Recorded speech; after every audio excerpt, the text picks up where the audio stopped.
அறநிலைத்துறை அமைச்சராக இருக்கக்கூடிய ரமேஷ் அவர்கள் இன்றைக்கு திருச்செந்தூர் கோயிலுக்கு ஆய்வுக்கு சென்றிருக்கிறார்.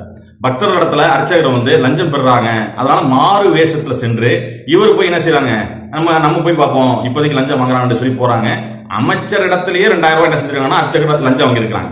இப்ப இந்த நேரத்தை கொதித்தெழுந்த ரமேஷ் அவர்கள் லஞ்சம் வாங்கியிருக்கியா, இப்ப மன்னிப்பு கடிதம் எழுதிட்டு போ அப்படின்னு என்ன செய்யறாங்க, ரமேஷ் அவர்கள் கடுமையான தண்டனையை அர்ச்சகர்கள் இடத்துல கொடுத்திருக்காங்க. மக்கள் எல்லாம் என்ன கேள்வி வைக்கிறாங்கன்னா, இதே அமைச்சர் ரமேஷ் அவர்கள் ஸ்ரீரங்கம் அரசு மருத்துவமனையில தனது ஆட்சி பொறுப்பு ஏற்றதுக்கு பிறகு ஆய்வு கொண்டு ஒரு போனாங்க. அந்த இடத்துல மருத்துவமனையில அங்க இருக்கக்கூடிய ஊழியர்கள் நோயாளி இடத்துல லஞ்சம் பெற்றதுக்காக வேண்டி அந்த ஊழியர் சாதாரண ஊழியரை 4 பேரை சஸ்பெண்ட் செய்த அமைச்சர் ரமேஷ் அவர்கள் இன்றைக்கு அந்த அடிமட்ட மக்களை நீங்க இடைநீக்கம் செய்தீங்க. ஆனா இன்றைக்கு உயர் சாதியில் இருக்கக்கூடிய அர்ச்சகர் என்பதற்காக வேண்டி வெறும் மன்னிப்பு கடிதம் எழுதி மட்டும் போதுமா அப்படின்னு இன்னைக்கு கேள்வி கேட்கிறாங்க. மக்களை இது ரெண்டுத்துக்கும் என்ன வித்தியாசம் நீங்க நினைக்கிறீங்க? வெறும் ஒண்ணும் இல்லை, ஒரு நூல் அளவுல மட்டும்தான் ரெண்டுத்துக்கும் நடந்த 2 சம்பவத்துக்கும் நடந்த வித்தியாசம்.